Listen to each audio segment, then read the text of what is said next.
Hello দর্শক, আসসালামু আলাইকুম। রেসিপি বক্সে আপনাদের স্বাগতম। আসছে ঈদুল আজহা। ঈদের গরুর মাংসটা যেমন তেমন করে রান্না করলেই মজা হয়। তবে আজকে আমি আপনাদের সাথে শেয়ার করব উত্তরবঙ্গের স্পেশাল গরুর মাংস রান্নার রেসিপি। তবে চলুন শুরু করা যাক। এখানে আমি 2 কেজি পরিমাণ গরুর মাংস কেটে ধুয়ে পরিষ্কার করে নিয়েছি। মাংসের সঙ্গে আমি এখানে কিছুটা হাড়, চর্বি আর গরুর কলিজা অ্যাড করেছি।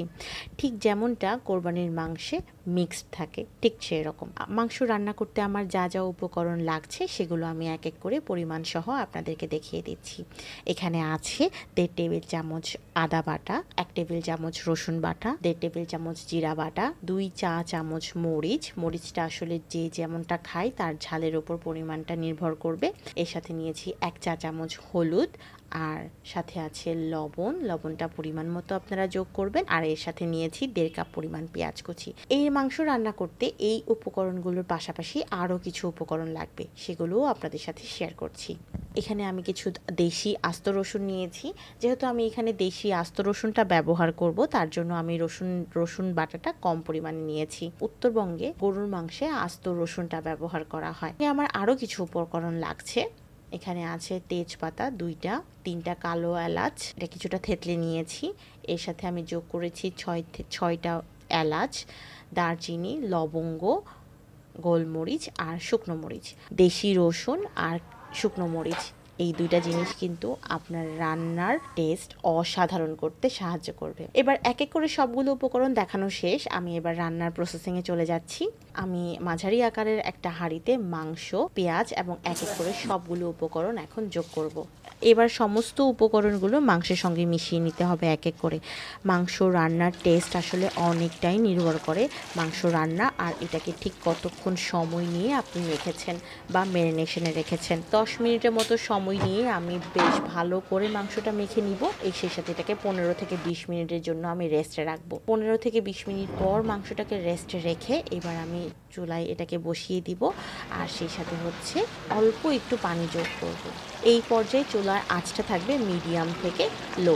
এই পর্যায়ে একটু সময় নিয়ে রান্না করলে মাংসটা যদি ফ্রেশ থাকে তাহলে বেশ অনেকটাই পানি বের হয়ে আসে এবং অলমোস্ট 60% রান্না আমার হয়ে গেছে। এই পর্যায়ে এসে আমি যোগ করছি রসুন। আরও কিছুক্ষণ আমি সময় নিয়ে এটাকে কষিয়ে নিব। রান্না কষানোর এক পর্যায়ে যখন উপর থেকে তেল উঠে আসবে তার মানে আমার মাংস কষানো ডান। এই পর্যায়ে এসে আমি যোগ করছি গরম পানি।